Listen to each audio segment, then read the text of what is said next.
Welcome to Watching the Throne. A lyrical analysis of Kanye West. My name's Chris Lambert. My name is Travis Bean, and I want to talk about Travis. this song. I want to be happy, but I'm kind of conflicted right now. Are you okay though? Well, if you're watching the YouTube video, you could see that I'm wearing my St. Louis Cardinals shirt. I was really trying to muster up some good mojo and push our guys to a 12-game winning streak, but they're down 5-0 to the Brew Crew right now, and that's not good. That is not good. So that's meaning that y'all aren't going to make the playoffs? No, we're pretty comfortable in the wild card, but still, I hate the Brewers a lot. I hate the Brewers more than any other team in baseball. So, wait, really? I hate them. I hate the Brewers. They're just so annoying. I had no idea this was a thing. Yeah, I'd be like Brewers, and I don't like the Yankees. Those are mostly the main two I don't really like. I mean, has it always been like an issue with the Brewers, or is it just in recent years since the Brewers have gotten good and have challenged St. Louis a little bit more in the Central? It's that because I've become a Cubs fan. I'm a weird hybrid where I like the Cardinals and the Cubs. Living in Chicago, and I root for the Cubs. And when you don't have the Cubs to latch onto, the next closest thing is the Brewers because they are good and they're nearby. And yeah, I hate them. Okay. Who is there a player in particular where you're just like, no, they bother me? Just all of them together are just annoying. It's like back in the day when the Indians and White Sox had a more heated rivalry for the division, which right now it's just the White Sox are champions of the Central Division. Yeah. Which I like this new White Sox team. But back in the day when I hated the White Sox, they had AJ Pierzynski on the team. And it was just so easy to gravitate to him being the most annoying person in the world. Yeah. I just I wish I had a song that fueled me to go after these guys. Oh, well then, Travis. Oh, wait a minute. Are the Brewers the Drake of my life? I think they would have to win more for that to. I mean, they are 91-61, but they're pretty good. When's their last World Series? Oh gosh, I don't know, but they've made the playoffs 4 years in a row, I think. I know, and then Hader always blows up at the end of the season. We'll see how they do this year, though. I have the game up on my phone now. Cool. You have my interest. Let's just make this podcast us reacting to the game on our phones. Yeah, just baseball related podcast for once. Would that be okay? Okay. Yeah, so okay is what track? The 8th track on Donda. And we've talked about how Off the Grid was a pretty aggressive version of Kanye. But okay is definitely, I think, the most aggressive the lyrics kind of get on the album. Right? Yeah, especially since Off the Grid is general enough. He's talking about any of his haters or anybody standing in his way, where okay is about Drake. Every line's about Drake and how much he hates Drake and how much he wants to take out Drake. Right. And this is something that's kind of been building for years and actually is a first for Kanye. Kanye on Twitter back in, I think it was 2019. Is that it? Or was it 2020? Sometime in this period of 2018, 2019, 2020, when he and Drake have been in this most recent period of Mortal Kombat. No, it's not Mortal Kombat, but this most recent period of combat, Kanye has said that he doesn't do diss tracks. He doesn't like to do diss tracks. It's not something that he's ever done and been known for. So he was trying to take this, I don't want to say holier than thou position, but just saying it's not something that he did was go after someone in music, right? And prior to Donda, I don't think we really had ever seen Kanye do that kind of a track. I've seen him do apology tracks, right?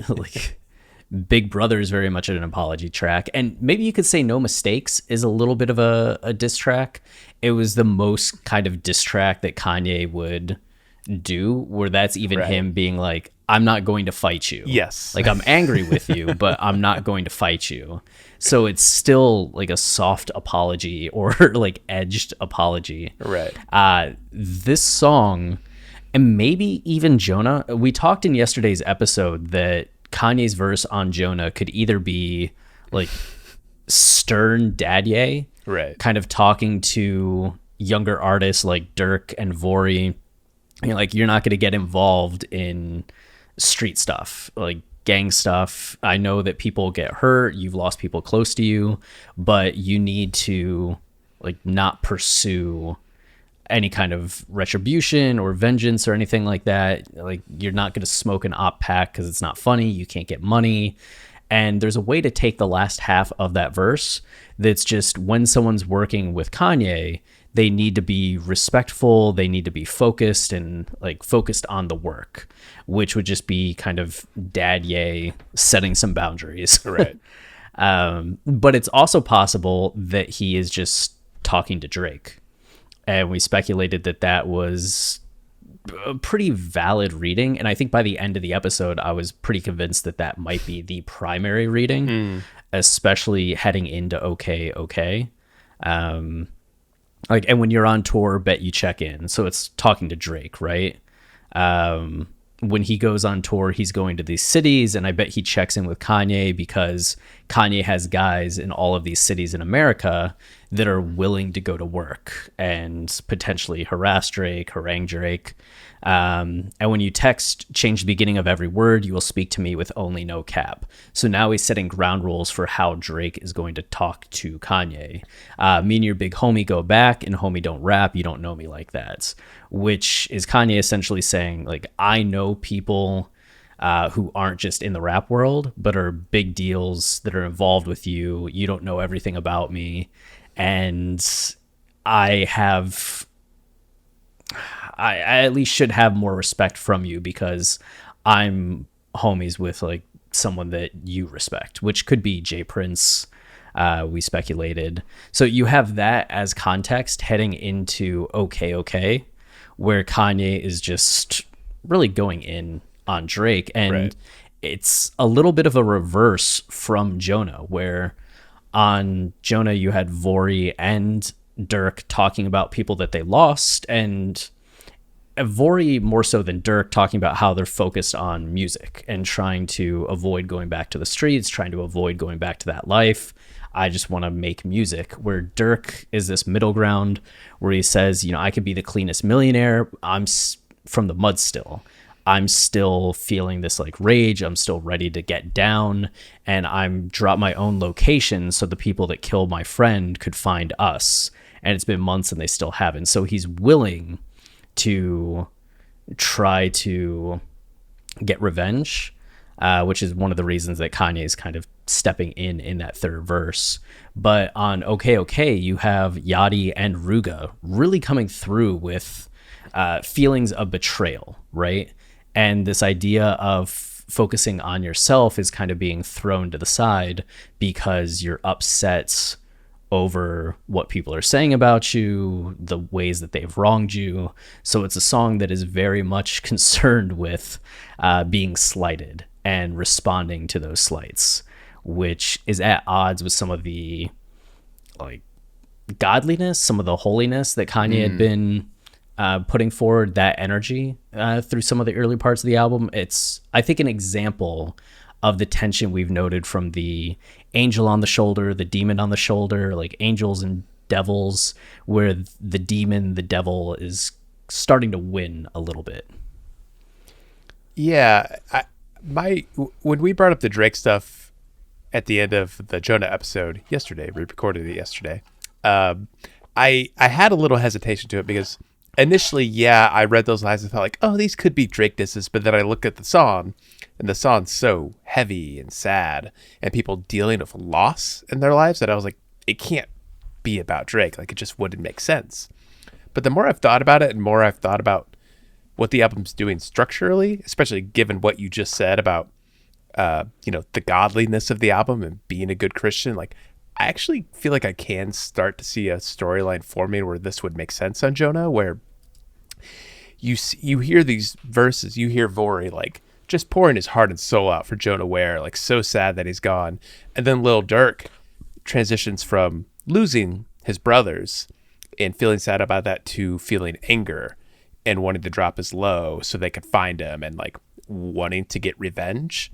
And then that transitioning to Kanye, who observes that kind of stuff happening.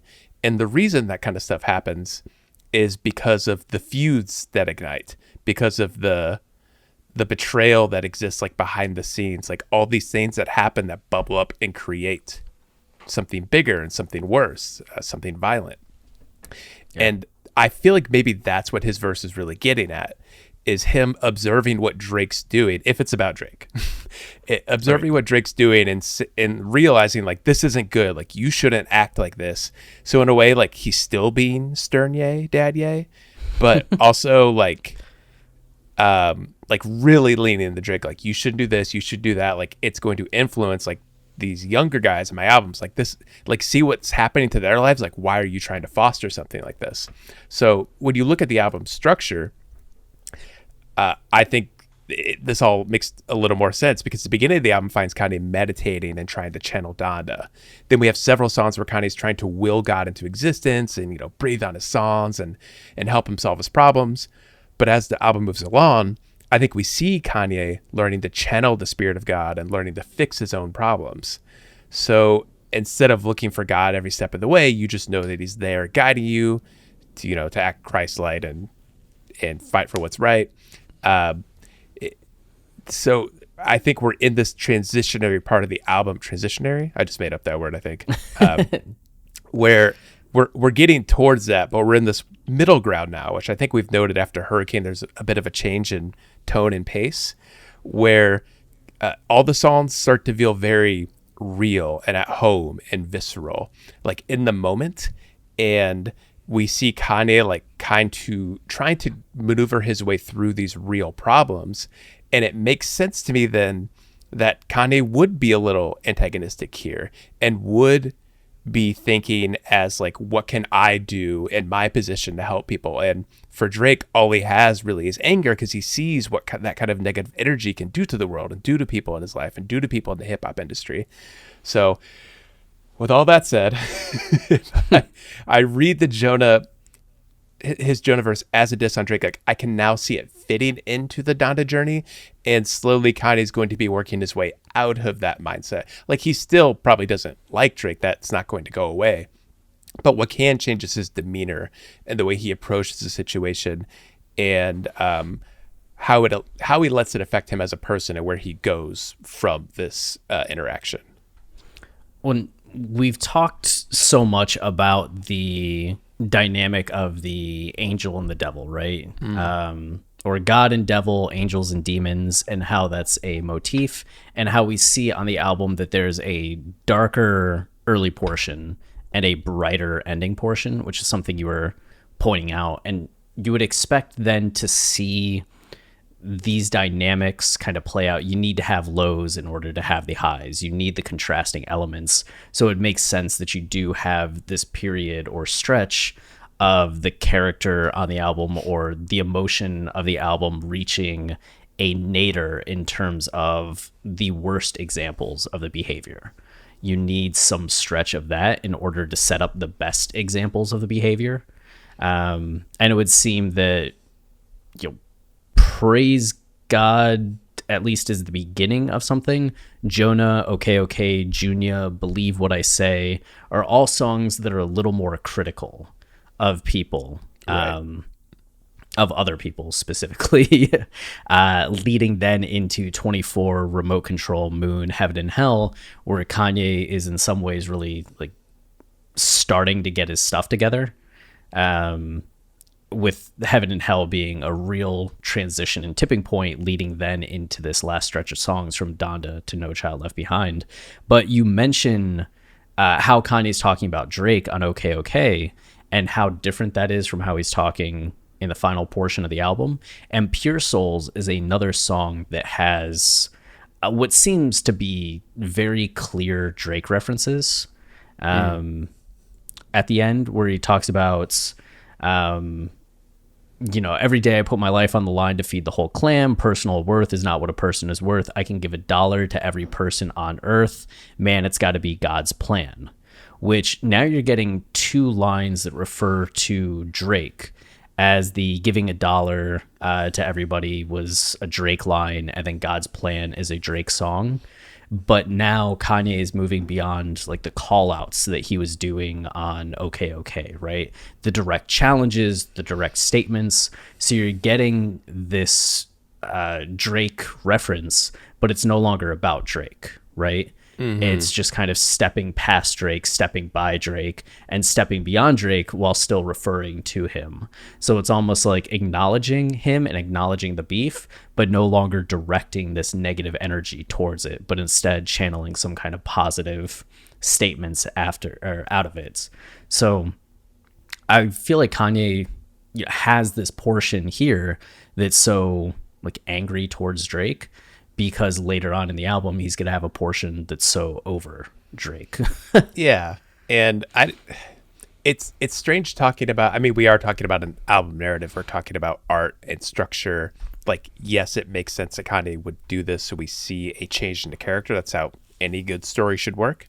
But it does, I feel like there could be some, if I'm playing devil's advocate and I'm thinking of what people's reaction to this could be, like you look at real life and you're like, well, Kanye's still mad at Drake. Like I feel like what we're suggesting is like, no, he's not mad at Drake anymore. But I think that's the beauty of a Kanye album, is it always fully captures Kanye.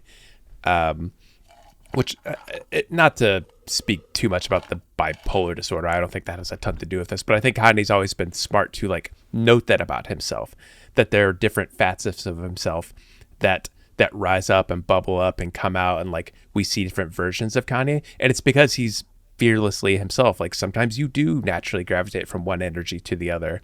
So yeah, he probably still doesn't like Drake, but I think this album creates a full bodied view of Kanye, and that he both like is upset with Drake about what's happened and what their feud could be doing to each other, to people around them, but also Kanye's trying to be godly. He's trying to be he's trying to lend a hand and like sever or fix some of their problems. I don't know, like I feel like that's just all part of Kanye at all times. Well, there's something to be said. Art is idealism, right? Like Kanye is making an album where it's based on things going on in his life, but it's also looking ahead to how he wants things to be. Sure. And so there is a bit of idealism where he can say in the album, I'm now looking at this in a positive way, but then in real life still have like some antagonism, have some blow ups. That doesn't change the fact that on the album, he would hope that things are better by the end. He would hope that he's embodying the mindset that he has on Pure Souls. Though even as I said that, the remaining lines on Pure Souls right after Man, It's Gotta Be God's Plan are, man, I swear these boys keep playing, we gonna have to square up then. So he's like directly referencing fighting. Yeah. Spiritual warfare. Which, spiritual warfare, yeah. Which he at least does it in a positive way, Right. So maybe that's a knock on the theory, is that Kanye is just like, we gonna have to square up then, we gonna have to set it up then. I don't know, like I just think Kanye's fully himself. Like that's all we're really seeing, and that yeah. It's this album reminds me of Yeezus in a lot of ways, because like Kanye is on that Yeezus energy, and there's like a little part of Yeezus in Kanye that he's not going to back down of, like, he thinks you're being a punk and like messing with him. But I feel like there is a mix. You can have a mix of that and godliness, and Kanye's, he's still figuring that out. Yeah. And there's at least still something to like the idea of Pure Souls and like the energy that he's translating, where it does feel like, okay, I'm reborn, I'm feeling myself. And maybe it's just something where this is a more genuine expression of how he's feeling, and feeling right. Like he does have the ability to call it out just straightforward. We're not going to diss each other. We can just like set it up and square up and get it over with. Yeah, right. But you do have okay kind of setting up a callback on Pure Souls. Yeah. So that's the main takeaway. So we got to dig into okay or what? Yeah, let's get to it. Do we start with the verse? Yeah. Do you mind if we talk about the production a little? Oh, by all means. I think this is an interesting song transitioning out of Jonah. Like, I think it works well paired up with Jonah, even especially now for reading those final lines as a Drake diss. I think regardless of how you're reading those final lines, like the songs are really good companions because, you know, right out of the gate, just like Jonah, it has these really ambient tones. And also like Jonah, the tones on okay are very like foreboding and intense. Like the beginning of okay, God, saying okay is tough for me for some reason. It has even more intensity, I think, when it's born from the end of Jonah, when at the end, you know, all those ambient noises drop out and all we're left of is Vori buried in the silence saying like, who's here when I need a shoulder to lean on? Like it feels very helpless. And if we're looking for continuity between the songs, or at least some sort of common themes, like in the first part of the albums that we could see between these songs, then that helplessness that's conveyed in Jonah, you know, a song that's filled with people reacting to death and despair, transitions to something that's in reaction to that. And if we are reading Kanye's verse as a diss to Drake, like we're already starting to see that reaction where Kanye's observing this negative energy and what it's doing to people, and he's reacting angrily. Like he doesn't like that, and he's thinking of ways he can fix that, or thinking of the people that are causing that and getting upset. So I think okay, like all three of the verses are different layers of what that kind of reaction can be. Like Kanye is very antagonistic, Lil Yachty's very egotistical, and Rooga's is like, he's almost like Switzerland, you know, but it's also like empowered. Like he's elevating above it. Like we see everybody in the song reacting to those negative forces in different ways. And that's such an interesting transition from Jonah, which while like there are angry moments in it, it's a sad song. So the commonality I think you're seeing with a lot of these songs after Hurricane, like we've noted, there is a transition, are these really visceral human reactions to very real problems. Like these songs suddenly become a lot more down to earth and familiar in a lot of ways than something like God Breathed or Off the Grid, which are songs that are like way more epic and chaotic with like their sounds and their ideas. Like they feel almost like mythic in some ways, where these just feel like really heavy. And like last episode you called Jonah piercing. Like that's how I think of this and okay and even Junior and Believe What I Say. Like we start getting a much more familiar feeling that just like, I don't know, it kind of digs at you and you really can see Kanye in these situations and him like trying to figure stuff out. Yeah, there's definitely that transition is pretty huge, right? From just the epic kind of removed energy that you were talking about on God Breathed, Off the Grid. Even Jail in some ways has a very strikingly different sound, different energy from Kanye, getting into this run from Praise God, Jonah, okay, totally, Junior, Believe What I Say. Yeah, it's striking. And just thinking about like going back to God Breathed, it's probably the best point to point out. We mentioned the Vori portion on previous episodes and him mentioning okay so much, and even Off the Grid has Fivio saying what you have to move different when you're in the industry. You have to move different when you're in the industry, kind of getting at this idea that he doesn't want to mess up things that he's gained, because his verse starts off with him in jail, talks about how he's improving his life, how he's finally on this come up, how he's getting new accommodations and that has this new ceiling. But when you're in the industry, people are coming after you. And you not only have to move different because you have people that are trying to bring you down, trying to get what you have. There's an awareness of the enemies that you have, but you also have to move different because every action you take is going to be analyzed and criticized, and you have to watch not just what other people are doing, but how you're responding to them. And that's kind of gets into what you're saying, is that on Jonah, you have people being pushed for a reaction through this violence, through what other people are bringing to them. And you're seeing that thought continue into this song, where it's like, how are you going to move? You're in the industry, these challenges are manifesting, and what are you going to say? What are you going to do? How are you going to respond? So it does feel like there's some connection there. And then at the end of God Breathed, in Vori's verse, you get devil on my shoulders, I can't let him breathe. Brush him off my sleeve, I'm filled with memories. Pray they remember me, and I know there's an angel watching over me. I inhaled and breathed. They hearts are filled with greed. So you're getting this dynamic, right, between good and bad, the influences that are going to push you in a positive way, the influences that are going to push you in a negative way. Okay, now they want the old me. Not too big on people's talking. Okay, now they got to show me. Okay, devil's talking to me, angels talking to me. Maybe it's just happenstance that we're getting these like okays here that just happen to be a song that comes later, and a song where we're seeing this antagonistic energy really rise up in Kanye, and this antagonism between people really take the forefront. But with Vori saying okay, and then devil's talking to me, angels talking to me, and we see like Kanye, Yachty, and Rooga kind of torn between how they're going to react to these people that are pushing them. It just feels like it connects very well. And but angels start to tell me it's okay to not feel okay. I know that you'd be proud of me if you was here today, but it's okay because I'm okay. Again, such an emphasis on the words okay, and this idea of not being okay, but telling people you are okay. And you really want to believe Vori in that moment. Like, I am okay.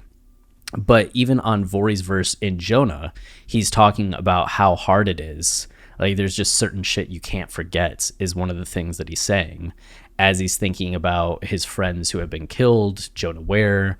And then on okay, you get the chorus of okay, I'm not okay, which, man, it just seems this song is really grounded in that conflict that Vori first brought up in God Breathed, which just gets back to the idea of Kanye saying, like, you know, God breathed on this, but as you were saying, trying to summon this presence of God that God is going to be around, but maybe it's just not quite there yet in the way that we see God's presence really more felt on remote control, kind of coming through and changing up the direction of Kanye's life and energy. Yeah, that's a good way to think of it, that like the presence of God is really felt on the later tracks when you're not trying so hard to like summon him.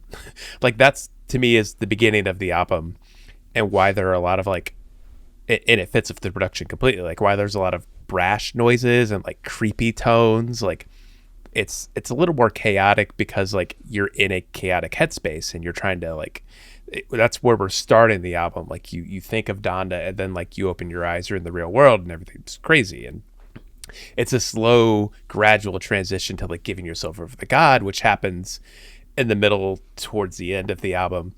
But we're in this now weird period where, yeah, like we are just seeing Kanye like in his most like plain state, with like not with God removed, like God's still there, you're still asking God for help, but there's an overwhelming sense of heaviness and reality to these songs that's matched by the production that we're seeing on okay, like these really like I keep using the word heavy because I can't think of anything else but like just like these sounds that are just like this one tone, like, you know, just like fluctuating, like they're ever present.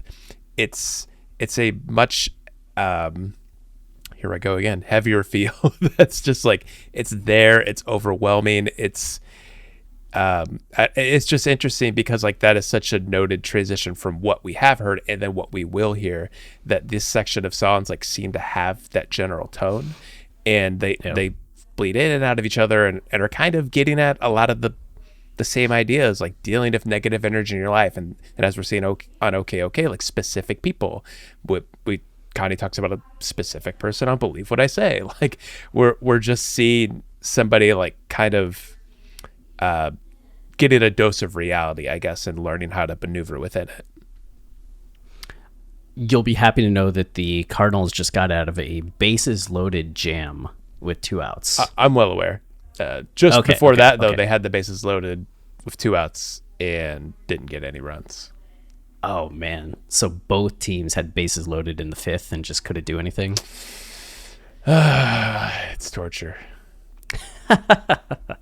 Yeah, but those, yeah, it just seems to be like a running motif of everything, right? Which gets back to this idea of jail, trying to get out of jail, the trust that Kanye is putting in God, but also like the amount of effort he's also putting in. Seems to be in question. Like, are you relying too much on God doing it for you versus you doing the work yourself? Yada, yada, yada. So, yeah, I mean, this first portion of the album really seems to be caught between that state of being, right? And just that sense of being in jail, kind of pulled between the angelic influences and the devilish influences. Yeah, right. Okay, so Kanye starts with, okay, now they got me want to rap again. Now they got me want to rap again. Yeah, just stating this, like, all right, I've been pushed to a place where like I'm ready to rap and like do so in a way that is I'm guessing like a little bit more of a flex, right? I'm doing it competitively. Yes. I'm not doing it for the art of it or for like the catharsis of it, but I'm doing it competitively. I was gonna say that this verse feels like a rap battle verse to me. Like it feels like he's standing across from Drake saying these things. Yeah, just looking at him like, what? You like this like flow? You like the musicality to this? Like, heal the wound and then you stab me in my back again. Yeah, which kind of gets at this thing. Like, Drake and Kanye have had some ups and downs over the years. And specifically since 2018, things have been in a rougher patch. But word came out, I think it was before the album actually dropped, like in that last week. Between or around the Chicago listening party, that apparently Travis Scott had brokered a truce between Drake and Kanye, and that the two of them were supposed to meet up one night in Los Angeles with Travis Scott there. And it's from, if you remember the photos where it was like Travis, Kanye, and Future, and they were all wearing masks, and people were just like, oh, what is happening? Does this mean like Travis is on the album? Does it mean Future's on the album? Like, were they recording? What's going on? The thought is that this was supposed to be the night of Kanye and Drake squashing the beef, and Drake apparently canceled at the last minute, saying he couldn't make it, so they rescheduled it for another night. And Drake said, okay, I'll be there, and then canceled again. And then they rescheduled it for a third time, at which point Drake stood them up once more, and Kanye apparently was like very unhappy about it. Yeah. So the rumors go, right? Which could just be someone making something up based on the context clues and it sounding right, but it also sounds right. Sounds Drakey. And yeah. And just like, oh, yeah, I'll meet. Nah, I'm not going to meet. But I could imagine that's heal the wound and then you stab me in my back again. So it's like over like 2019, 2020, Kanye and Drake probably started to heal things up. We know that Kanye had to give clearance rights to, I forget what it is, the Drake song from Drake's first mixtape that samples Say You Will. Oh, yeah. I forget the name of it. Yeah, Kanye tweeted that Drake had asked for the sample clearance and went on like a huge like string of tweets about it, and then said, anyway, like sample clearance denied or clearance denied, and then eventually let it through. So despite like making a big deal about it on Twitter, he let it go through. So you could imagine in the aftermath of that, they were probably starting to kind of piece things back together, and then this happens. Yeah. So you're the type to play the joke and try to hide your hand. Okay. Which I think gets at...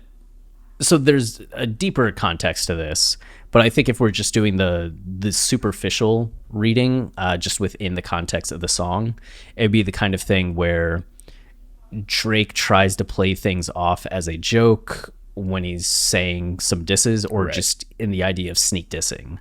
Drake is popularly or infamously known for not really naming the people that he disses in songs, but always keeping it kind of on the down low, making clever references. Something Taylor Swift does, by the way. It is very it is very Taylor Swifty. You know, I knew I had this article up for a reason. Okay, so apparently in 2013, there's a whole Genius article about the history of a Drake and Kendrick Lamar beef. And you can see some of the examples of how Drake will diss. He had a song called Shit with a remix. And he said, yeah, I just think it's funny how they dangling the bait, but I'm the one that's killing guys on the hooks, though. Which seems so generic, right? That could just be a general thing. It's just how other rappers will dangle baits.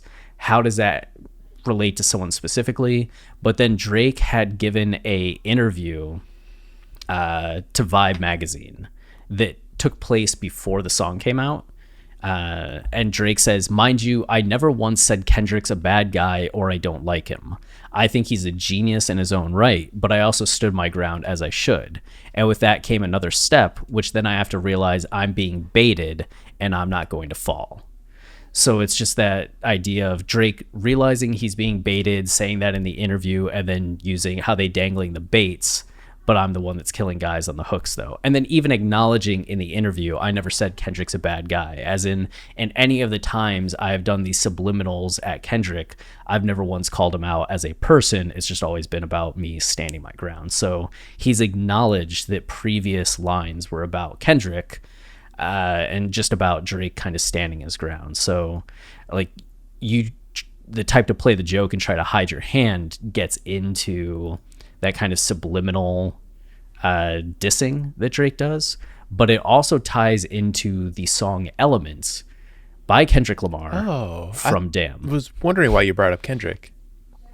Yeah, right? Just a little out of order, but this song Elements is actually a very combative Kendrick song where Kendrick is essentially stating his place in the rap world as at the top, and that he takes this shit more seriously than anyone else, and that other people are like go after him and he's ready to go after them as well, with the chorus being, if I gotta slap someone, I'm gonna make it look sexy.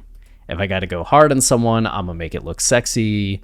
I pull up, hop out, air out, made it look sexy. They won't take me out my elements. Nah, take me out my elements.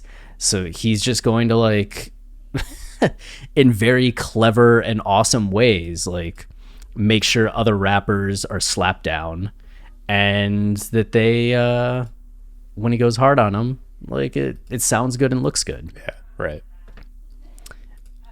But specifically in the third verse, Kendrick really starts to call out people, and in a subliminal way, right? He doesn't name any names, but he starts embodying some of the flows that some of the people have and making some references to them. And he says, guys thought they wasn't gonna see me, huh? Guys thought that K-Dot real life was the same life they see on TV, huh? As in, you didn't think you don't know, like, me. You just see the me that's giving interviews and talking and seems like this thoughtful, quiet guy, not the guy that grew up in Compton. Guys want to flex on me and be in LA for free, huh? Next time they hit the 10 freeway, we need a receipt, huh?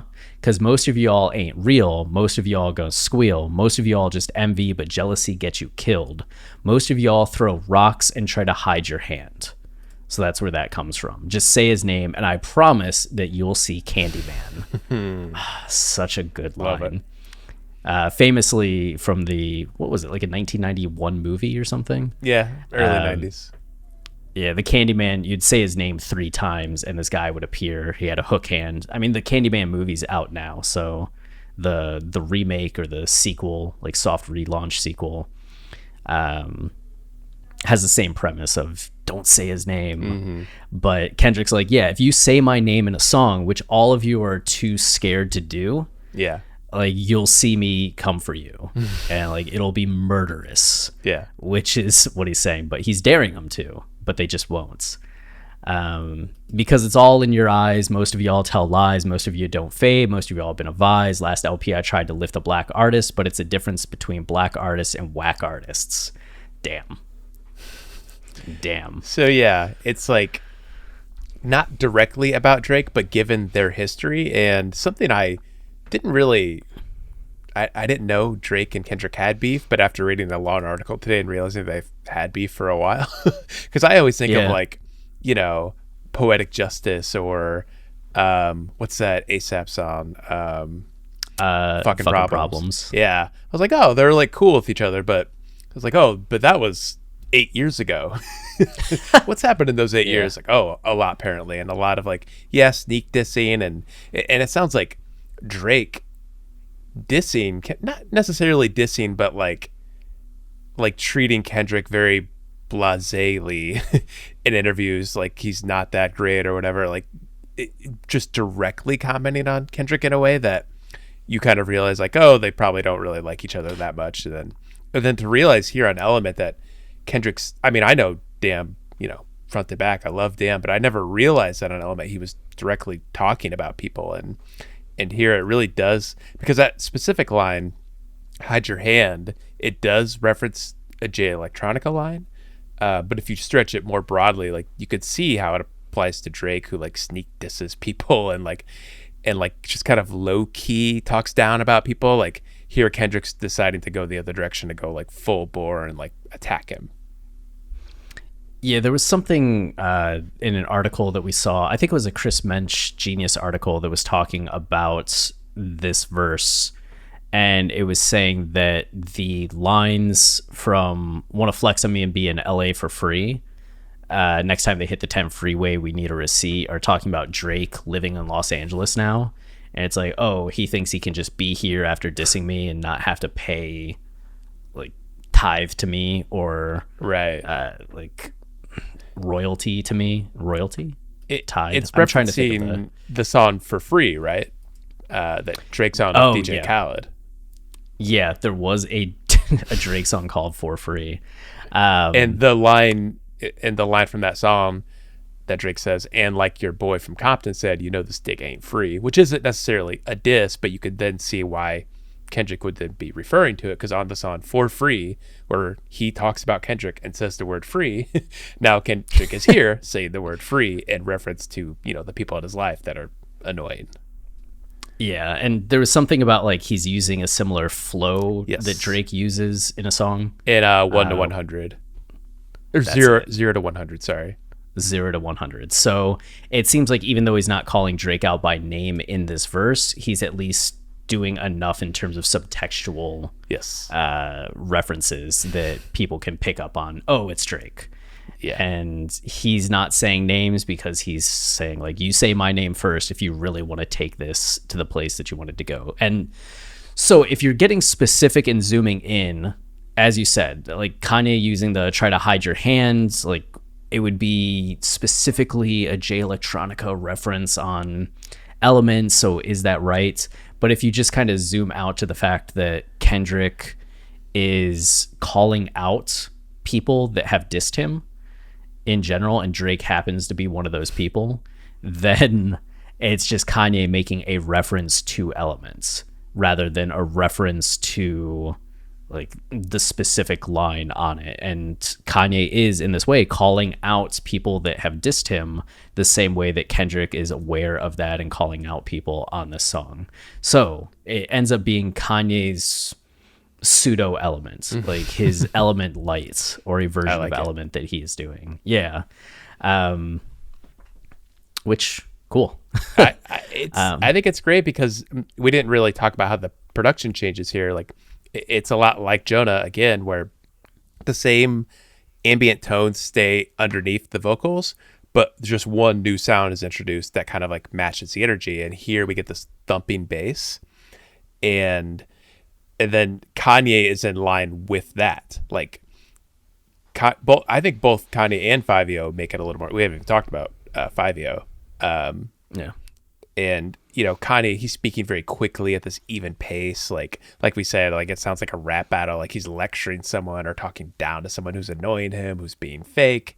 And then you have Fivio like punctuating each of those lines with an ad lib, which gives the combativeness to like more power and oomph. Like together, combined with that production, they sound like they're ready to fight. Like it has that element energy.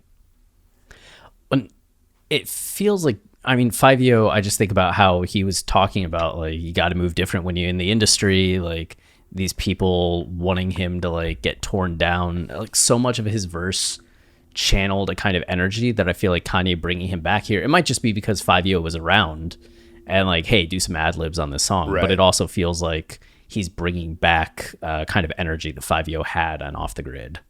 Yeah. I really enjoy 5 on this, all of his little additions.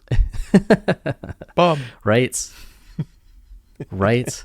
I saw down here under the main annotation for like the Flex on Me and be in LA for free. Baldino Salvador just 14 days ago added this. Yeah. So even though it's been 4 years since Element came out, Baldino just added this 14 days ago. In June 2015, fellow Compton rapper Game and Drake released a song titled 100. In this record, Drake not only sends subliminals at Kendrick, but also records the video in K-Dot's hometown. In response to this, Kendrick acknowledges the diss and warns Drake with the lines. So they filmed in Compton, which would be why the Flex on Me is coming from. Oh, wow. Jeez. Yeah.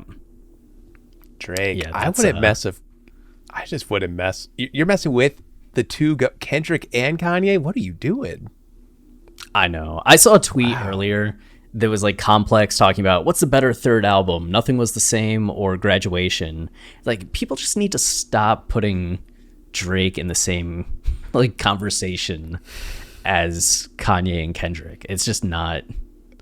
It's not the same. So stupid. What would Kendrick's third album? It would be To Pimp a Butterfly, right? Yeah. So throw that in there. Like, it's not even close. Well, and then, on the song 100, Drake on the Game's 100, he said, I would have all of your fans if I didn't go pop and I stayed on some conscious shits.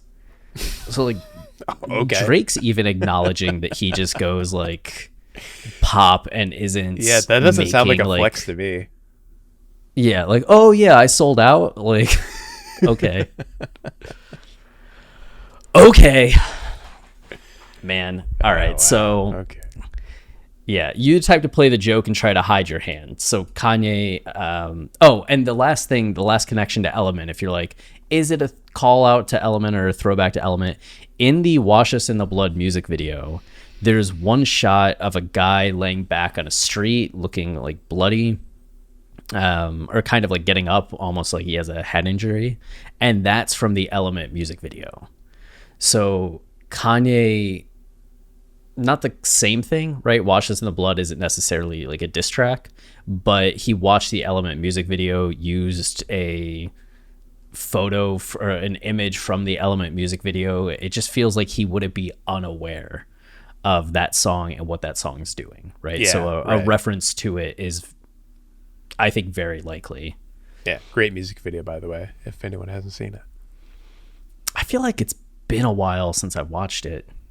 It's good. I watched it, weirdly, I watched it like not that long ago, like probably within the month.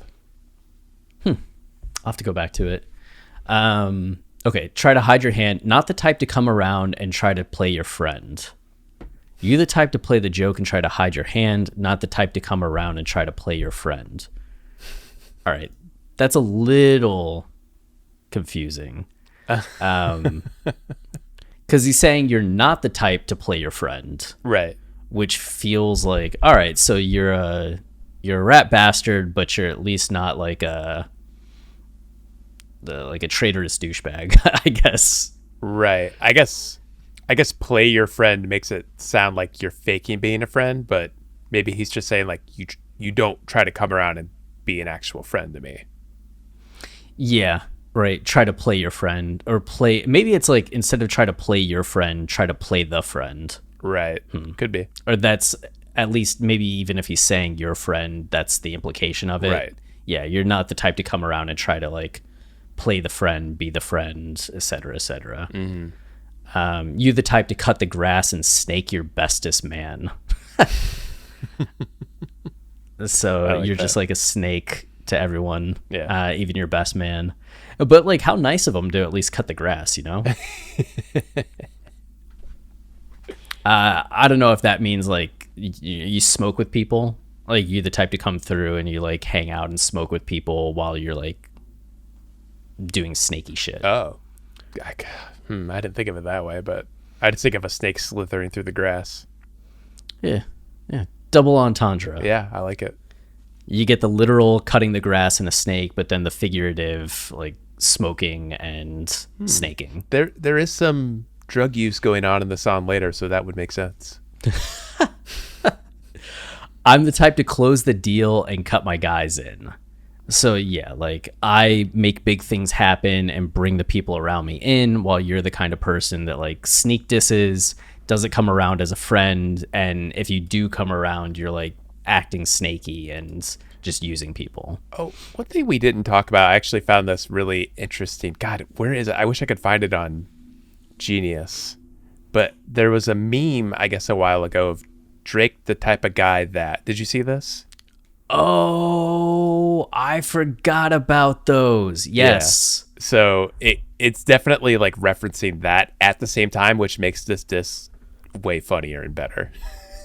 Yeah. Drake, the type of... Basically, wow. It was all these jokes about Drake and how, like, you know, he's this forlorn, like, lover boy who, like, never gets the girl. So it'd be like, Drake, the kind of guy that, like, texts you randomly at 3 a.m., like, good night, you know, something like that.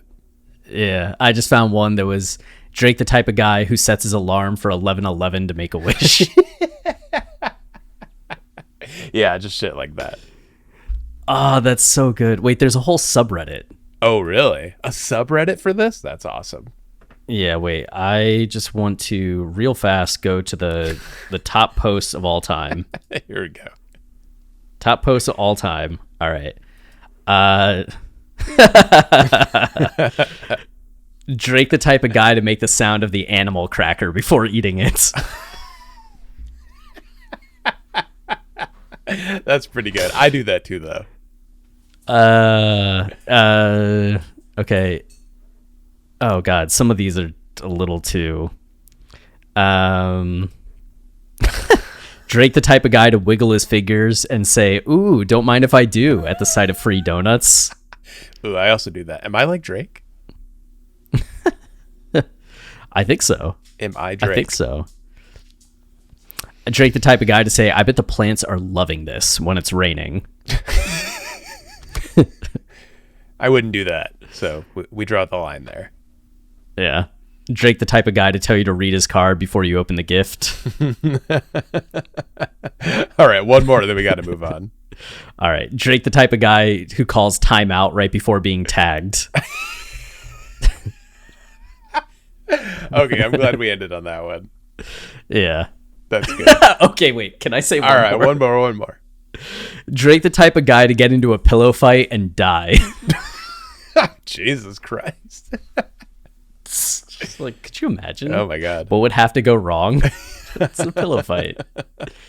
It's a pillow fight. Yeah, so, okay. You the type to play the joke. You the type to cut the grass. Isn't that great that he's playing on that? That's so funny. Yeah, that's fantastic. All right. I'm the type to close the deal and cut my guys in. See me in person, I look like a ghost. So if the, like, you the type meme wasn't enough, the see me in person, I look like a ghost is actually a reference to Behind Bars, which was a freestyle that Drake did on the British rap platform Link Up TV. And in the verse, Drake says, "Staying big 6'6" with woes. Man start dissing and doing reposts. They do anything except road. Still can't see them after it snows.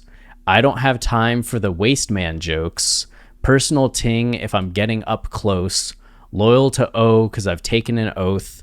Versace Hotel and I'm taking the robes. See him in person, I'm seeing a ghost. They told me to relax because they taking control. Take all that ish up with P and his bro. I wish you the best. Let me know how it goes. Want to be free and I want to let go. We came around and you showed us the most. I know so much that I cannot expose. I keep it inside and laugh on my own. Got all the tea and I'm hotting it up. I need a shade mansion, a room's not enough. You dropping some stuff, but that stuff was a bust. They got no direction, they following us. I come from a city that they never touch. Your man is a goofy and he could get brushed. I can't name a rapper or girl that I trust. I dream about turning these utes into dust. So you might have caught it in the middle of that, but see him in person, I'm seeing a ghost was the specific line. And most of this verse, it seems to be shots at Kanye and references to the beef that Drake was having with Kanye. I mean, this came out July 7th, 2018. So we're in the height of maybe not the height, I guess the height of the Drake Pusha T beef was like end of May, start of June when all of that came out. We're in the height of Drake feeling salty about it. Yeah, that's right. Because it's for the next like 3 months that Drake continued to like make subliminals and take subliminal shots at, well, this isn't even that subliminal, but take shots at Kanye and Pusha until Pusha went on Budden's podcast. It was just like, I found out about Drake's kid because 40 was sleeping with a girl and told her about it. Yeah. And we talked with her.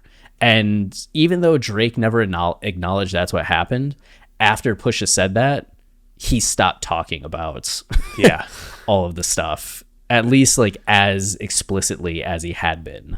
So I wonder if that was his like passive or tacit way of acknowledging that Pusha was telling the truth. But that line, see him in person, I'm seeing a ghost. I mean, it was at this time. Did I say July? We're a month removed from Kids See Ghost coming out. So it just seems like one of those references. Like I saw Kanye, he was looking like a ghost in the way of a reference to Kids See Ghost, but also like this guy is like done, right? Like he's past his prime, he's washed, like he has nothing on me now, et cetera, et cetera. So when Kanye says, see me in person, I look like a ghost, it's a reference to Drake saying that Kanye looked like a ghost. But how Kanye is using it at this point is like the idea of, oh, you look like you've seen a ghost in terms of someone going pale, looking scared. I think it's like, oh yeah, now when Drake sees me, it looks like he's seeing a ghost because he's scared to see me in person. Yeah, you're the type of person to be scared of ghosts. That's right. I love it. Yeah, and then we get what 5-Yo being like, grr, bow, bow. Love it. Yep. You want to come in and play with the goats. Oh, man. Yeah. You want to come in and play with the goats. Does he really say at the end there, God body? Yeah. Yeah, the way he says it, too, it's great. He's, like, screaming it. I love the flow here. Like, it's such a change in how he's speaking. Like you the type of have to play the joke and try to hide your hand. Like that's kind of his rhythm throughout. That here, like, see me in person, I look like a ghost. Come in to play. You want to play, or you want to come in to play with the goat. Like he gets very intense.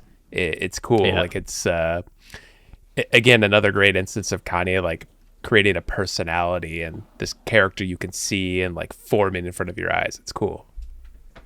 And then he goes back to like sing song, right? Like, all you rap guys sound like me, can't tell who is who. So he starts putting on the inflections or that style that he kind of made mainstream in 808s and Heartbreak, which so many people or rappers in the aftermath of that started following up on. I hadn't even thought of that. Is he mimicking Drake a little bit?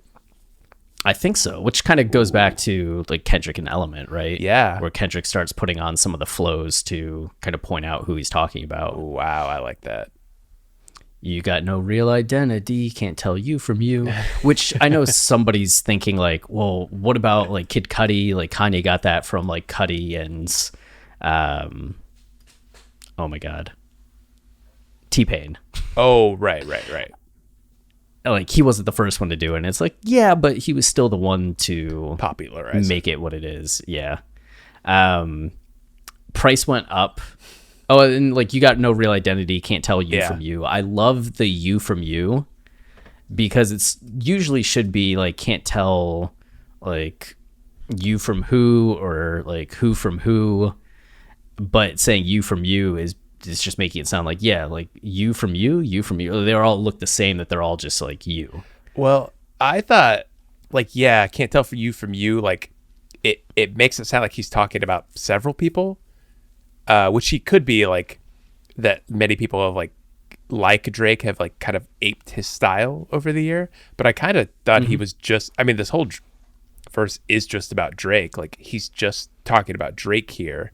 And just like, I can't tell you from you. Like, 1 minute you're the guy, you know, who loves me, who's taking after me, who's influenced by me. And the next minute, like, you're sneak to see me and you're annoying. Like, I feel like he's just talking about the different facets of Drake.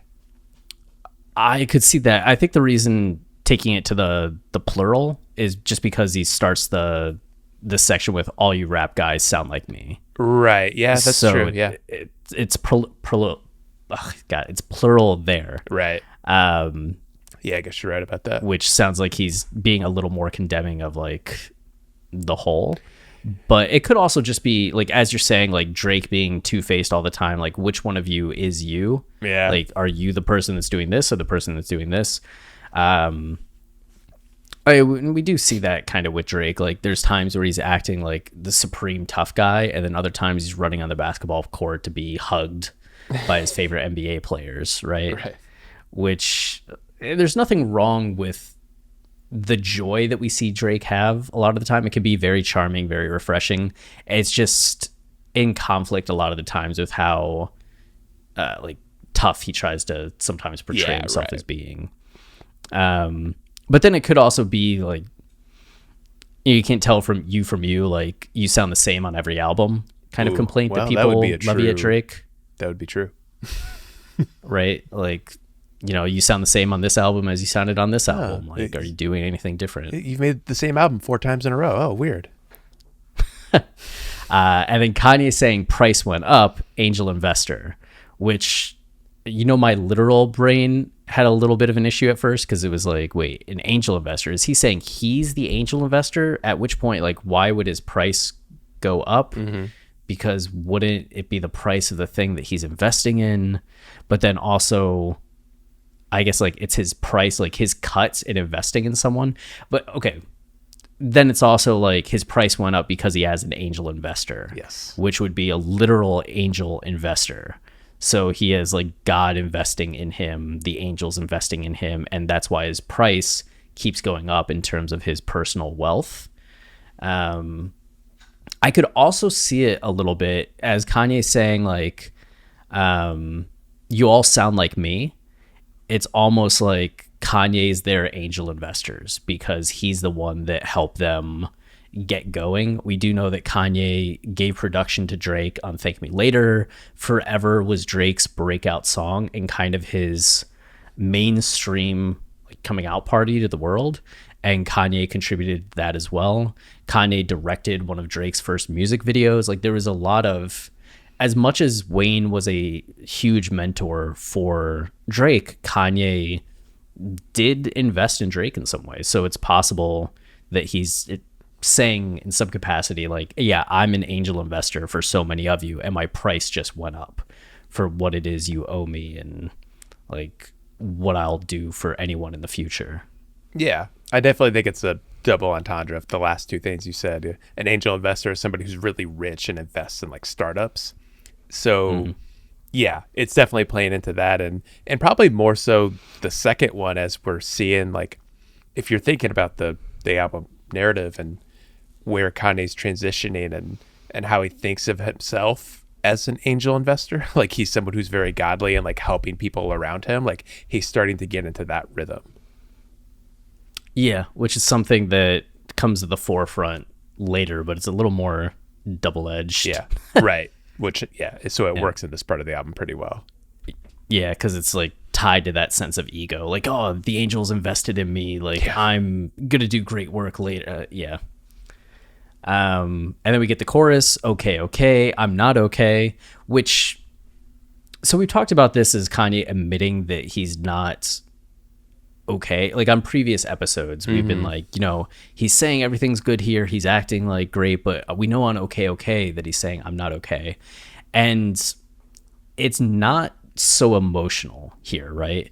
I mean, it's emotional, but it's more in the way of like, okay, you're pissing me off. Yeah. Like, I'm not happy with you. Think they're good. It's not okay. So it's not him saying like, I'm not okay, as in like, I'm actually like close to a breakdown and emotionally wrecked, etc., etc., in the way that it seems he's saying he was on like Jesus Lord or Moon or some of the like more serious tracks in the album, right? That are more emotional. But I feel like this is still kind of an important signifier that things aren't as great as they seemed on God Breathed.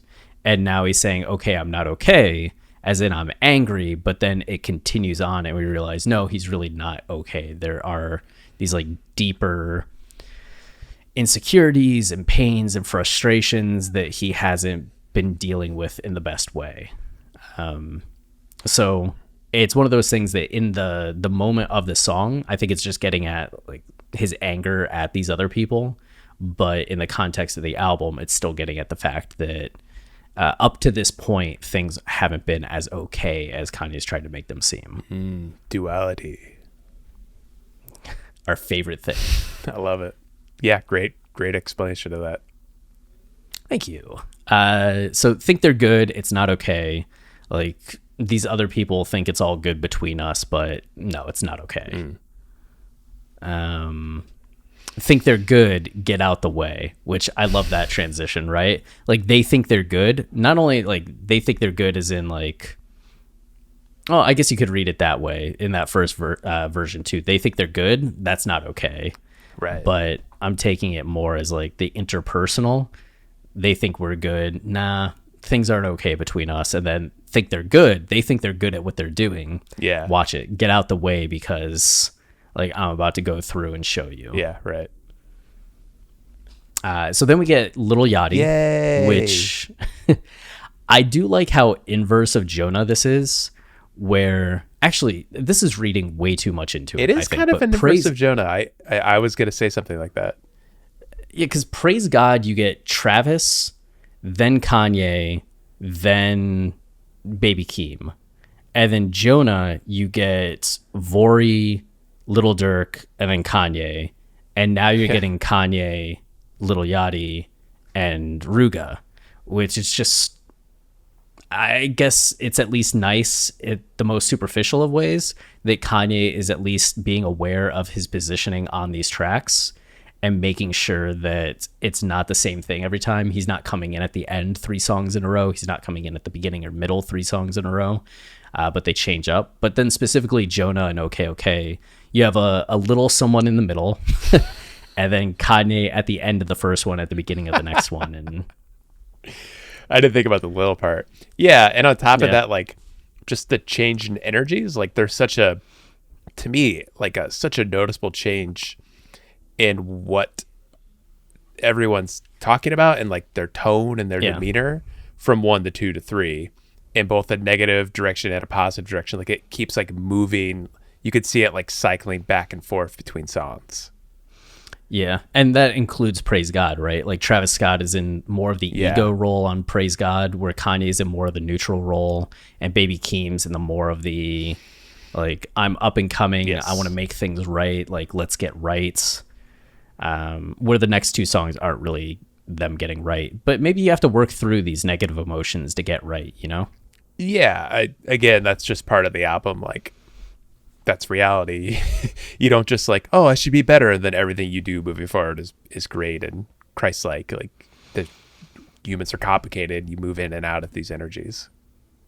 Yeah, I do like that as kind of the thrust of this section, right? It's just like the idea that you're going to get right. Like it can't always be night. Like the dawn will come, the day will come, but we're still seeing like this period of nights as the character like moves towards getting right, which really seems to start to happen on Remote Control. Oh man, Chris, just a slight departure for a second. I looked down at my phone. Paul Goldschmidt just hit a 3-run home run. We got ourselves a tie game. Oh, perfect. Yeah. 5-5 in the top of the 7th. Fuck you, Brewers. Who gave up the home run? Oh, who is it? Boxberger? Yeah, someone on the Brewers would have the last name Boxberger. It's a fine last name. Don't defend him, Chris. You know what's kind of a shame? So there were 2 outs, and Tommy Edman grounds into a force out, second baseman to Colton Wong, to shortstop Willie Adams. And then there was a throwing error by Boxberger. And then the very next play, Goldschmidt hit the home run. Yeah. Ooh. So, I mean, the Brewers, they're fine. They're still going to win the division, but I like to see it. Yeah, it's just a shame to see a pitcher put themselves into a box like that. Filled with burgers. Oh, man, that sounds kind of delicious. I've been craving In-N-Out recently. Well, what if it was so many burgers that you were suffocated? That is less fun, but I'd like the challenge of trying to eat my way out. Okay. Lil Yachty, who said I did what? What did they do? Man, I just like. Maybe I should. This is for me. This is Lil Yachty happy hour. Like I love Lil Yachty, always have, and to me, this is vintage Lil Yachty. This whole verse, like the ego, the scenery painting, the little below him the whole time, it's just so cool. Like the thumping bass goes away and it's just replaced with him going like the entire time. It's so like poppy and cool, and I love it. Is Yachty doing his own ad libs here? Yeah, I still think 5-0. So. I think it's okay. Little Yachty. I never pay attention to ad libs.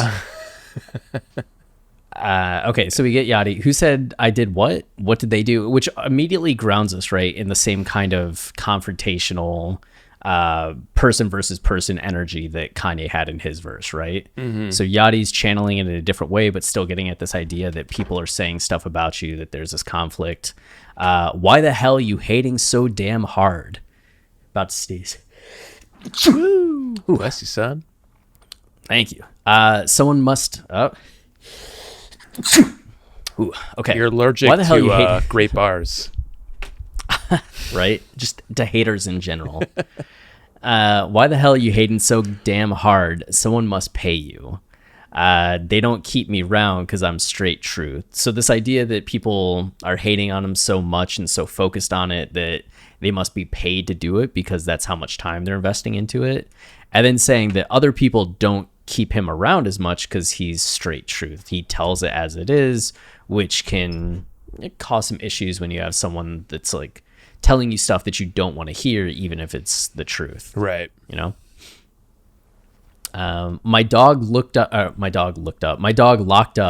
had more home runs than Babe Ruth, which kind of threw me for a loop. I was trying to figure out like, what does that mean? And I'm guessing it made me think about the line from We Don't Care when Kanye talks about his friend Really Doe. And he talks about like Really Doe ran up a dude's house, like, yes.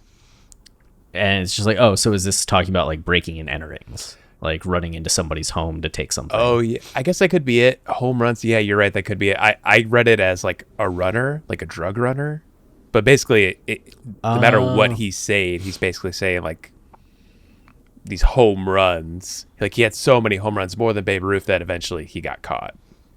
Yeah, criminal activity. Correct.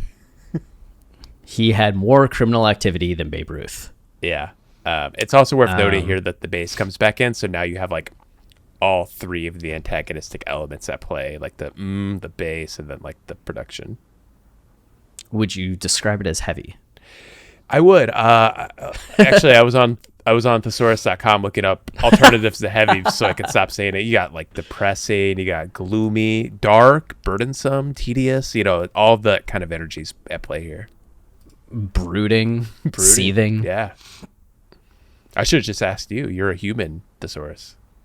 I'm on thesaurus.com all the time. All the time. Sounds like I should be as well. Yeah. Okay. Had them chickens cleaning my house.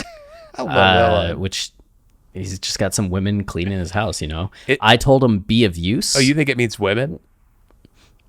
Yeah, that's what I like, because it's just like, you know, chicks.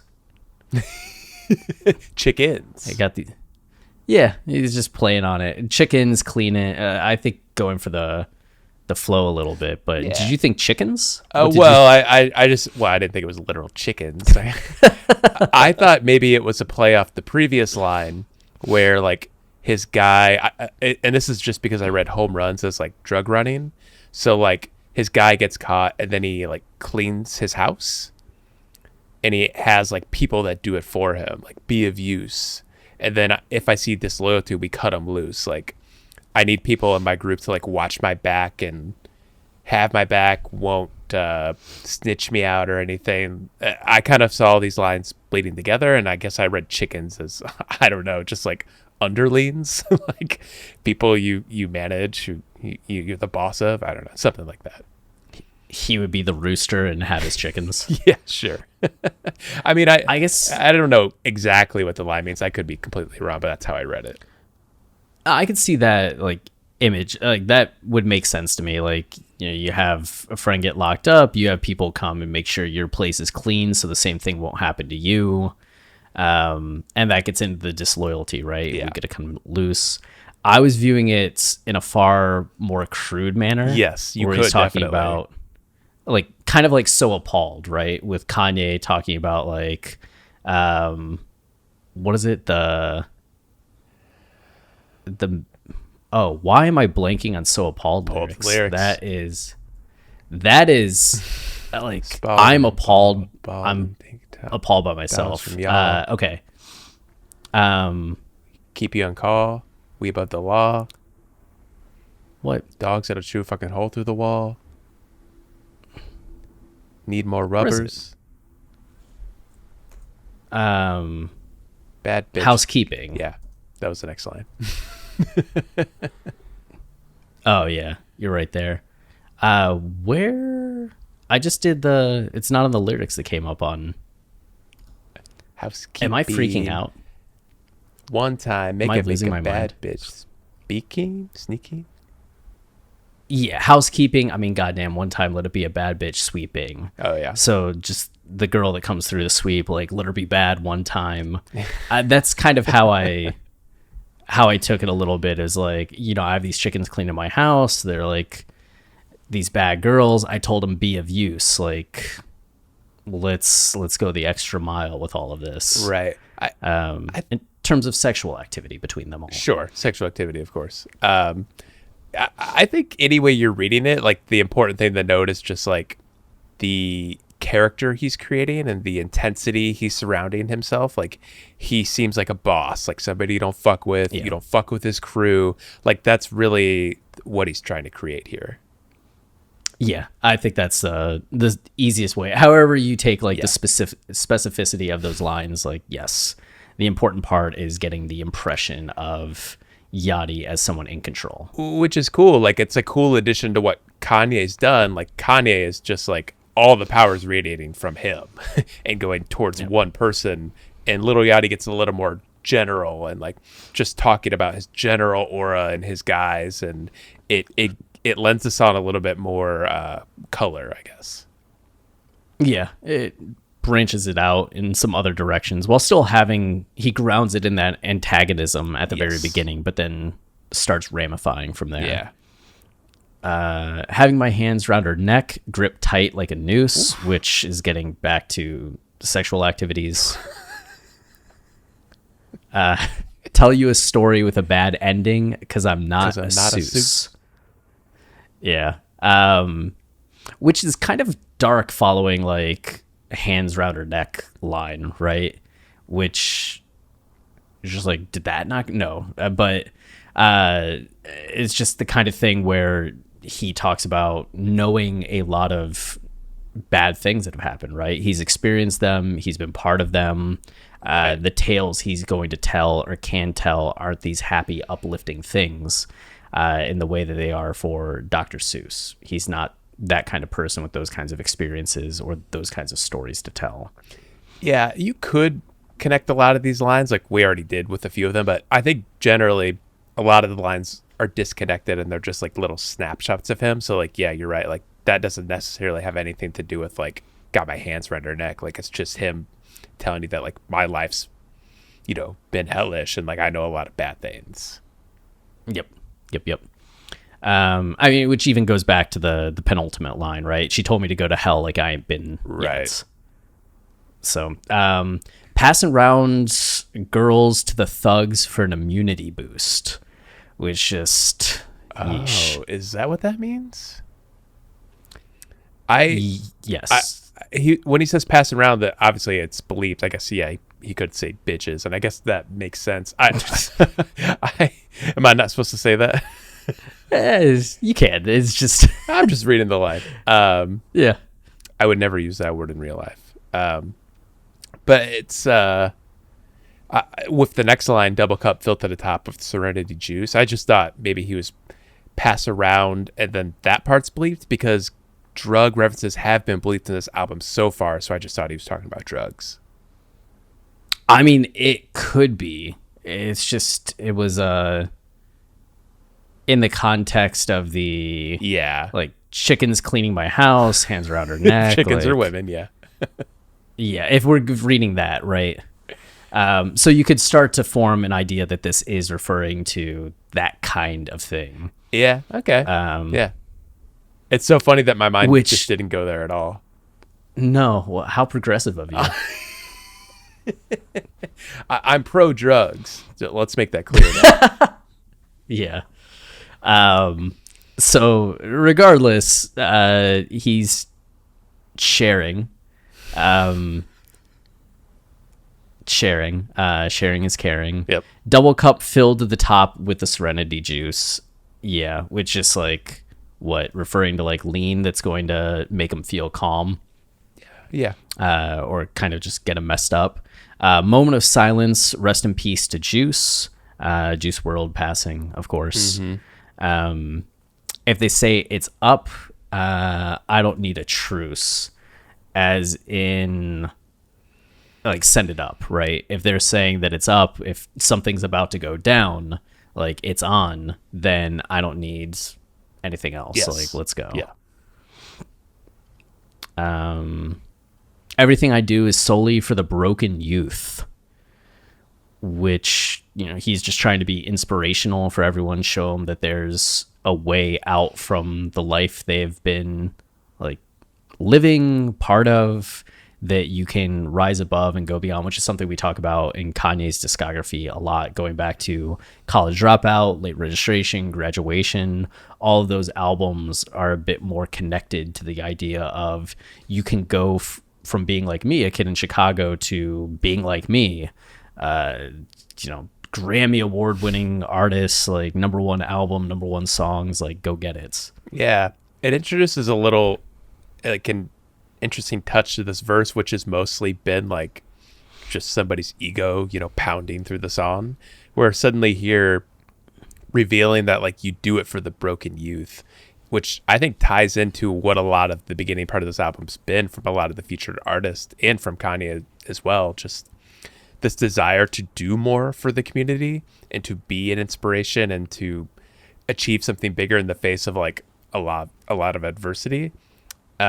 So to like suddenly have that here, like it gives like something endearing about his verse, even though like he sounds like a crazy Disney villain in half of it. Like, like he's somebody who ultimately like works hard and like wants to do well and like wants to inspire people. I don't know. There's something about it that I find endearing. Yeah. And his first album was called Teenage Emotions, right? Which he's just really aware of, and tied into that kind of youthful energy and showing that this is like for you. Like, right. I'm connected to that. Mm-hmm. And then we get the next line. I just took her over the mountain with my index. Wow. Which it seems one of the structures of this verse is going from something about his lifestyle or his career to something about like women, Sexual activity. as we've seen it. Yeah, sexual activity, as we've seen a few times. And this is kind of saying like, I'm so good with just my index finger. Yeah. That's I've never I mean, I've listened to this song so many times, but I've never really paid attention to like that line specifically. I had no idea that's what he said. Yeah, and the idea of somebody saying, "Oh yeah, I took her over the mountain," as a euphemism, is so funny to me. I looked it up in Urban Dictionary, and that was on there. I see. I had no idea. Yeah, me neither. I like to think it's a distillation of the song all of us learn in childhood. She'll be coming around the mountain when she. Yeah. Wow, I'm never gonna hear that song the same again. Oh man. Okay. She told me to go to hell like I ain't been yet. Which, like, what a wow dynamic. Like, you just took her over the mountain. Yeah. And is it the same woman that's now saying go to hell? It could be, or it's just another snapshot.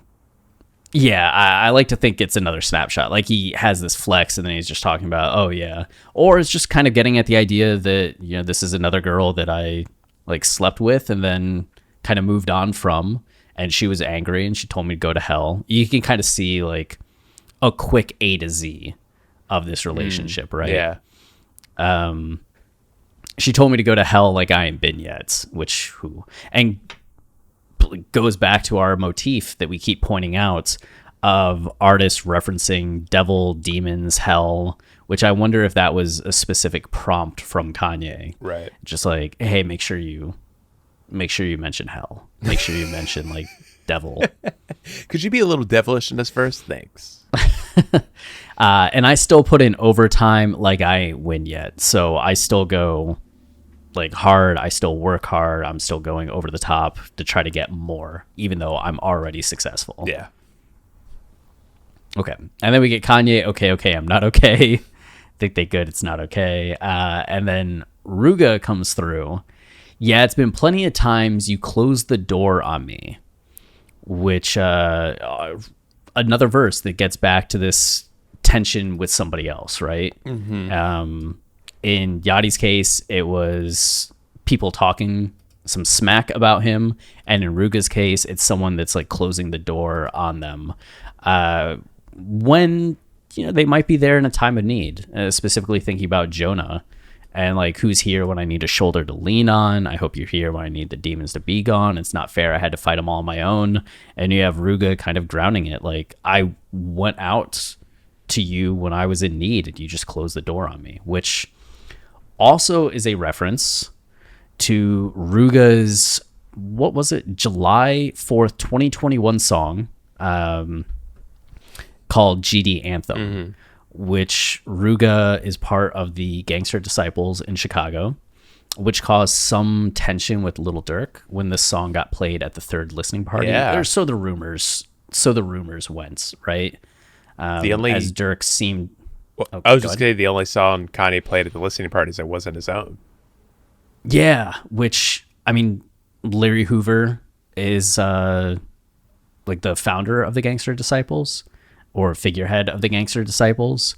So it does seem like so much of this album is kind of focused around Jesus Lord, and Larry Hoover kind of being an extension of some of the main themes of being in jail, the pain of jail, trying to get out of jail. Kanye kind of looking at what happened to Larry Hoover as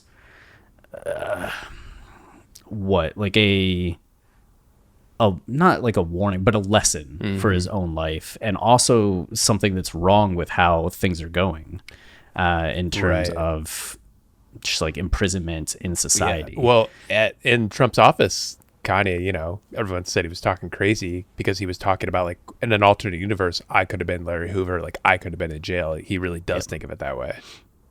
Yep. Like that could easily be me.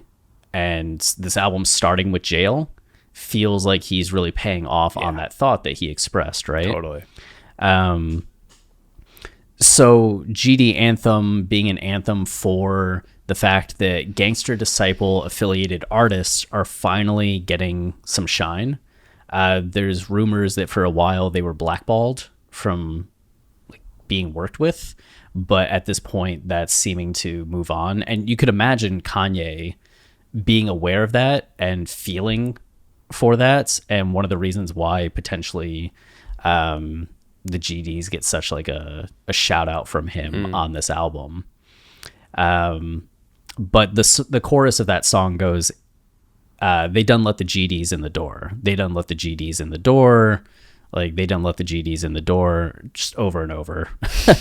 But it's just a song like, I know some GDs from out west. They block B lits. I know some GDs from out south. They hop out. Blick it up. I know I got a GD girl from up north. She thick. I got a GD girl from over east that'll stick you up.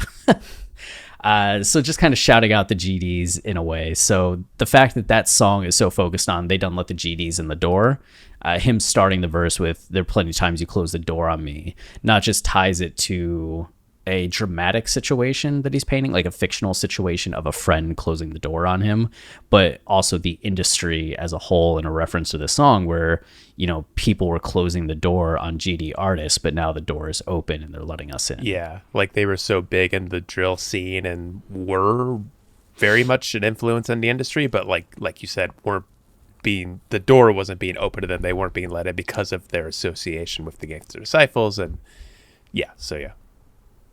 Yep. The Cardinals are now up 7-5. Oh, I'm watching. Had a little pass ball that scored Nolan Arenado, and then I didn't even know Edmund had scored, but there he goes. He's at home too, and up 7-5. I love to see it. Yeah, it was Molina hit a sac fly. Molina, never retire. You got him next year too, but he's still 900 hits away from 3,000 hits. Wow. Speaking of milestones, Adam Wainwright got his 2,000th strikeout today. That's pretty awesome. Second Cardinal pitcher to ever do it. I remember when Wainwright debuted and was closing for y'all in the playoffs. Oh, yeah. And just how insane the curveball was. It's still insane. Yep. Okay, so plenty of times you close the door on me. That stuff really show me how much you say you a bro to me. Which, right? Like, you say you a bro to me, but your actions don't really add up to that. Right. Showed you love, and you constantly cold-shouldered me. But ain't no going back to fixing up. That's the older me. Okay. I feel like we could just read all of these lines in a row.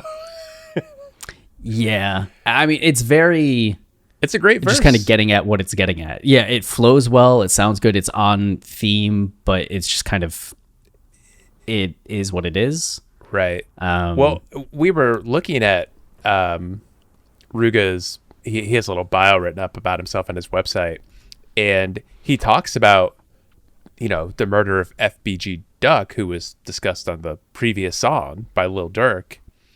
Who he was a friend of, or potentially people thought that Dirk may have been referencing Duck, but they were friends. The 20, yeah. So, but still, like all of these murders of rappers who were friends of Rooga's, he could have. What does he say? He says something about he could have gone down a dark path because of that, but he chose a lighter path where he didn't want any negativity in his verses. He wanted to diss anybody. He didn't want violence in his life.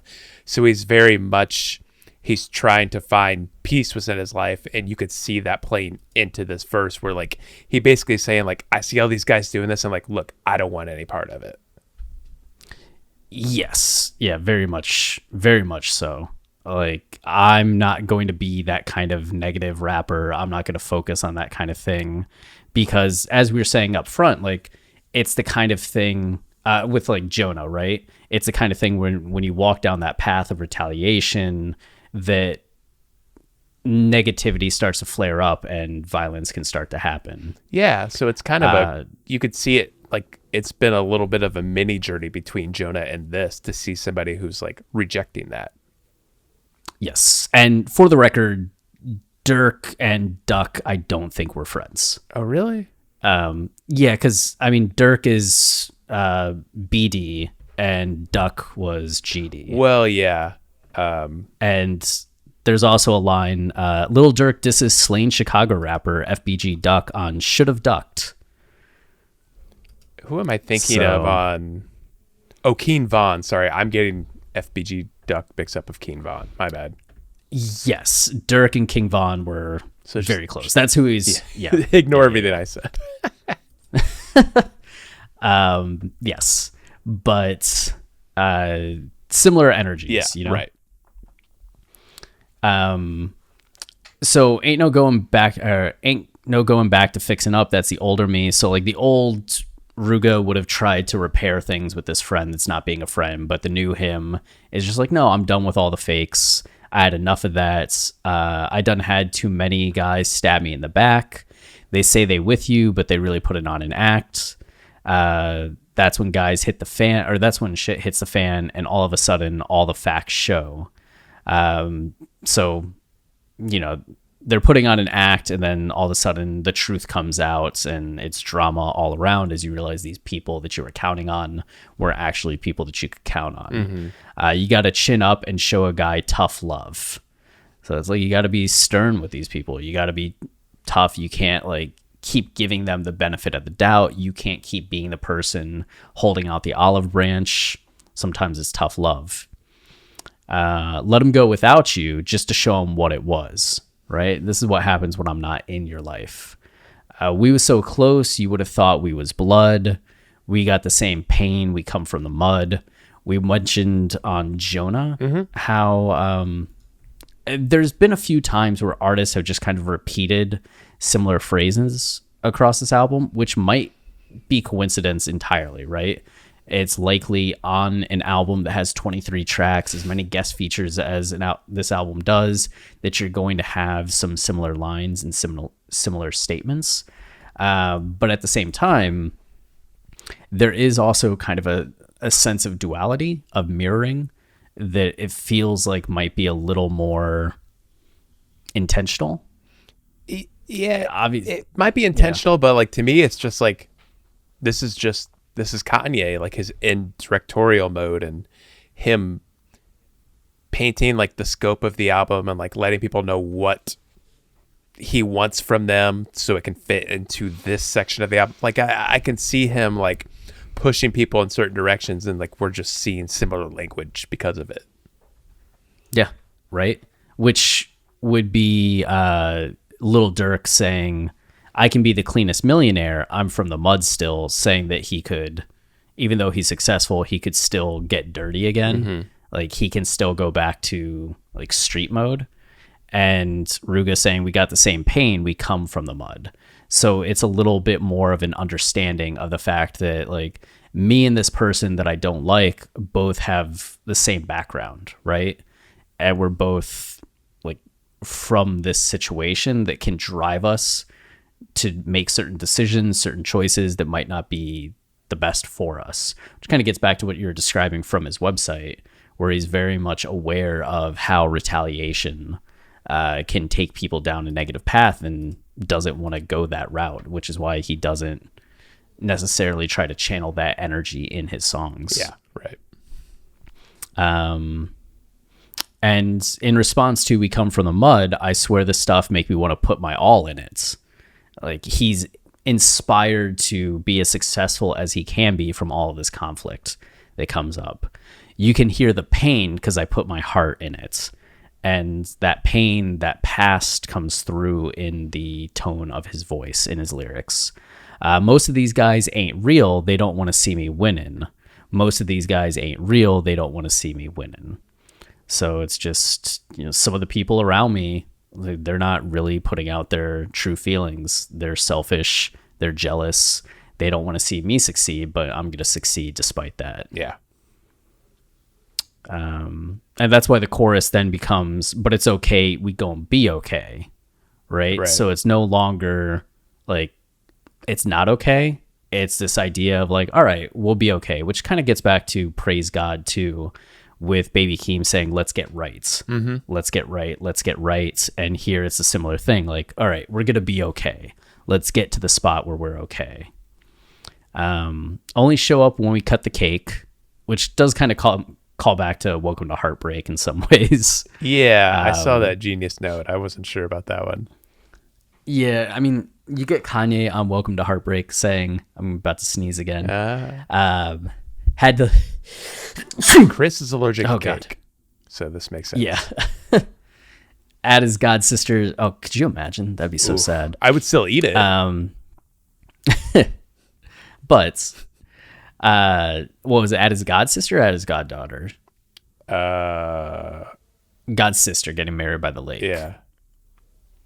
Couldn't figure out who I want to take. Had to leave before they even cut the cake. Which you're just like, oh man, he could even make it for the cake. And then here it's only show up when we cut the cake. So you're having people that skip all the ceremony, all the actual part that's supposed to be meaningful, and they're only showing up for the cake, which, like, you know, Kanye at least was showing up for the meaningful stuff, but was it staying to socialize and be like part of everything? And here you have people that are showing up only for the benefits of the association. I guess in that way it could be a reference to 808s because it's also referencing Drake, and 808s influenced Drake. Okay, I guess I could see that. Like he's taking it all the way back. Maybe. But I think generally, like, cutting the cake is such a cliche thing. It doesn't have to tie back to 808 specifically or Welcome to Heartbreak specifically, but at least that dichotomy is there, that usually the cake is after everything else that tends to be the more meaningful stuff. And you have people that are only showing up for the beneficial part or the part where they get to get something. Right. Showing love, but we okay. Find God for it's too late, which is I think, meaningful way to end the song. Mm-hmm. Like, I mean, the showing love, but we okay just kind of gets at the idea of, like, I guess, like, okay, we're back to showing love. Well, isn't he talking about, like, it's weird because, like, he's both saying, like, we're gonna be okay, like there's something positive about it, but it seems like he's also saying, like, these people, they only show up when we cut the cake.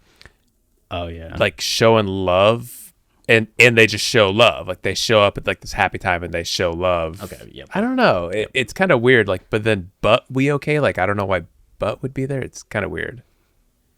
I guess maybe it's a little like, it's him acknowledging it, right? Like, so I'm aware that you're only showing up when we cut the cake and you're showing love, like, but I don't buy it. But we okay. Like, yeah. I'm not gonna, like, you know, I'm moving forward. Like, it's a little more like, I see you kind of, we okay. Sure. Rather than like, everything is good and dandy between us. And then that last line's a little more ominous, right? Find God for it's too late. Yeah. Which, I mean, is that something that he's saying to this other person? You need to find God before I get, like, seriously mad and come at you like a spider monkey. You know, thinking back to Talladega Nights, right? And a little kid's like, what is it? Like, Chip, I will come at you like a spider monkey. Isn't spider monkey? Is that a line from Twilight? What? It's the scene where this is very embarrassing that I know this, but I've seen Twilight a full dozen times. And there's the scene where Bella finds out that Edward's a vampire, and he's gonna, like, show her how much of a vampire he is by, like, running through the jungle at, like, very high speeds, and she climbs on his back and he's about to run through the forest, and he goes, "Hold on tight, spider monkey." Oh my God, yeah, that is a thing in Twilight. Okay, wow. Okay, I don't know why we're talking about this, but it's the first thing I thought of. Yeah, I mean, I made a reference, but then you made a reference, and now I don't feel good about either of our references. Your reference came first, though. I think Talladega Nights was out before Twilight. 2006, yeah. But I don't know when the first, like, Twilight book came out, you know? That's true. It could be a line from the book. Oh God, just imagining knowing what we know now about Robert Pattinson. I know. and that he's like he's great in those movies. He's actually like a really serious and good actor. Right. Him probably looking at that script and seeing a line like "Hold on tight, Spider Monkey." I mean, he's probably just like, he did hate those movies, but he did a good job. He did hate those movies. Okay. So "Find God Before It's Too Late" can either be threatening, like something that Kanye is saying to these people that are antagonistic, like before you go too far and somebody else gets mad at you, before you go too far and I get mad at you. Or it could be something that he's saying to himself, like because he's channeling all this negative energy, much in the same way that Yachty can be as well. I guess like Kanye is the most antagonistic of everybody here. And he continues to be not necessarily antagonistic in the next song, but very like egotistical. Yeah. So you could see it being like him talking to Drake and say like, you need to find God. We know he talks this way to people, so yeah, I mean, we do. The text message to his engineer that slept in. Yeah. When the engineer is like, I'm so sorry, like I'll do anything. He's just like, stop texting, go find God. Like come back when you found God. Like amazing. But I mean, I read it as much about saying it to someone else, saying it to Drake, as much as Kanye kind of saying it to himself at this point in time. And it kind of plays in with the whole idea of like Hurricane that's kind of saying, you know, I can walk on water. Oh no, I'm drowning. Right. And we have this concept of like Kanye feeling empowered by God and then maybe realizing at times he's gone too far. And needing saved again. And on Praise God, it's this idea of like, okay, the darkness is finally going to turn to day. We have Baby Keem saying, let's get rights. We have Jonah, which is kind of getting into this idea of like not being alone. And you have these like demons that you're fighting and that are on your shoulder. So it just feels like we're in the midst of a cloud that is going to be banished soon, and Find God Before It's Too Late is still part of this like cloud, this warning that things could go darker and could still take a darker turn. And then Junior, as you're saying, like still has this, it's such a weird song because there's not much like, it's just a lot of repeating stuff. Right. Like ex-strippers, new killers, this on Donda, made a promise. Like what a Giannis. But the final lines of that song, which we'll get into, are better find God before he find me. Yeah. Tell the devil good night, go to sleep. So it almost feels like you're getting an initial idea of find God before it's too late, and then that idea is reinforced on Junior with better find God before you find me. Right. Like you need to tell the devil good night, go to sleep, because the devil has kind of been awake for too long at this point in time. And then we get Believe What I Say, which is also a little bit more confrontational, heading into 24 remote control, moon, heaven and hell, where the tide finally starts to turn. Yeah. Ooh, man. I'm excited about all that. I'm really excited to talk about Believe What I Say. I love that song. You know, we talk about the 313 structure of Ye and the 313 structure of Kids See Ghosts, the 515 structure of Jesus is King. It is possible that Donda could have a 11-1-11 structure. I guess it could, yeah.